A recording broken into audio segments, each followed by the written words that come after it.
Let's talk about how to reap the rewards to supersizing and growing your business. As we're building and growing our business, we want to make sure as owners and founders, we're actually celebrating and getting some rewards out of it. We're finishing up the this month's focus in this year's annual challenge, the Get Your Goals annual challenge, is on confidence. We're finishing up the 7-step process that we designed and created in January by looking at a whole bunch of different goal frameworks we created, and we picked and pulled the pieces we like for our own process.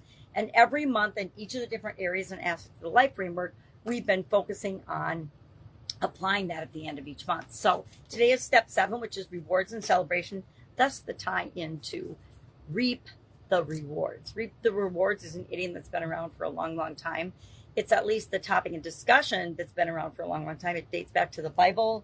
I need a magnifying glass so I can get the reference points correct. But it's in Galatians 6:7, Proverbs 11:13.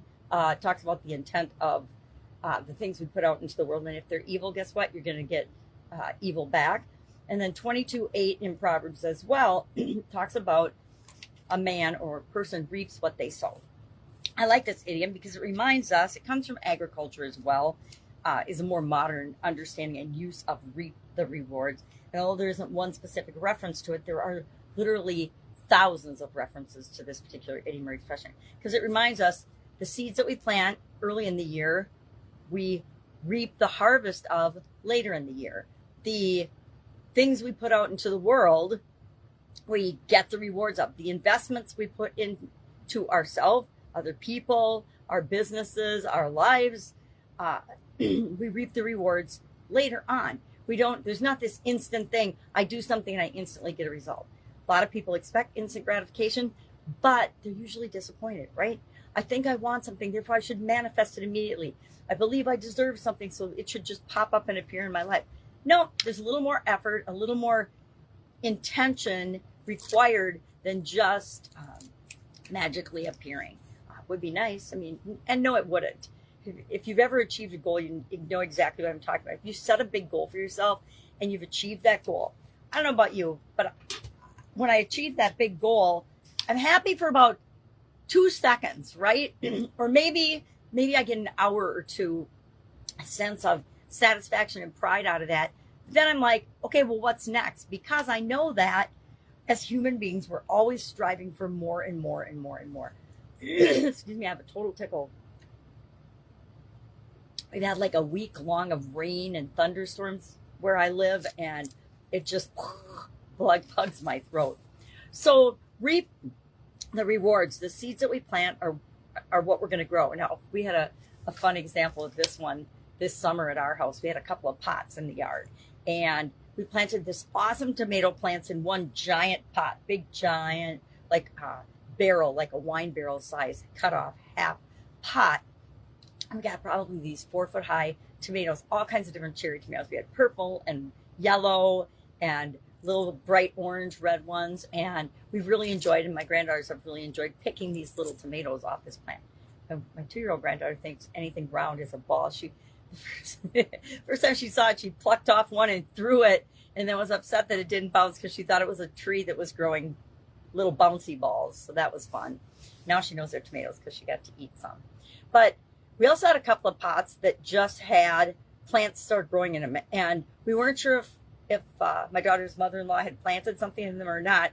And lo and behold, as this 4-foot high plant grew in one of them and about 2 or 3 feet in another, my daughter took a picture of them and Googled. You know, you can go shoot Google images and it'll search out by showing it a picture these days on our cell phones. They're so powerful. A picture of these plants that turned out just to be weeds. So we're very successful at growing weeds in pots as well as this awesome tomato plant, which was a perfect example and reminder to me. We reap what we sow. Whether we know what we're sowing or not, we're going to get a result from that. And if the results aren't what we want, we have to take a couple of steps back and ask ourselves, you know, if our business isn't growing as fast as we think or expect it to. If we're comparing ourselves to others, that's going to cause us frustration. But if something isn't getting us the results we want, we don't blame the results or lack of results. We go back to the drawing board and we say, okay, what inputs need to change in order for me to get a different result? And a lot of time it's just our way of looking at a situation, our perspective, our thoughts, our beliefs about something that have to be tweaked and changed a little bit to get a different result. So love to know your experience with this particular idiom, reap the rewards. I use different versions of this in my life just about every day, reminding people, especially my children and grandchildren, clients, etc., you get out of stuff what you put into it. I like to have a little equation that says work in equals results out, or put in equals get out. What we put into something is what we get out of it. It applies to everything in our life, right? What we put into our relationships will determine if those relationships are right for us or not, and if they feel right for us or not.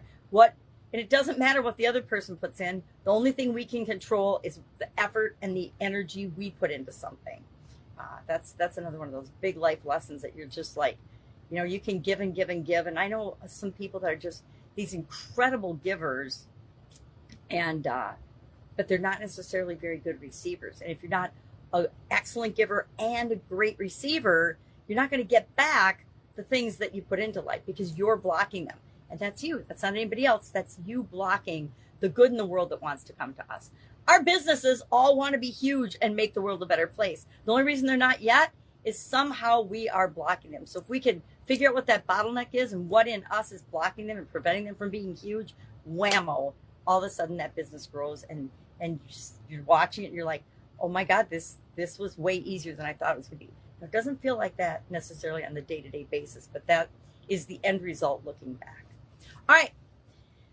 Share in the comments below your experience, your thoughts on this particular idiom, reap the rewards. Do you think you deserve to reap the rewards? I'm going to say you absolutely positively do. If no one's told you yet, you deserve all the rewards and all the good things that are coming your way if you're putting the good work in and putting in the consistency, persistent, painting the vision for other people, etc.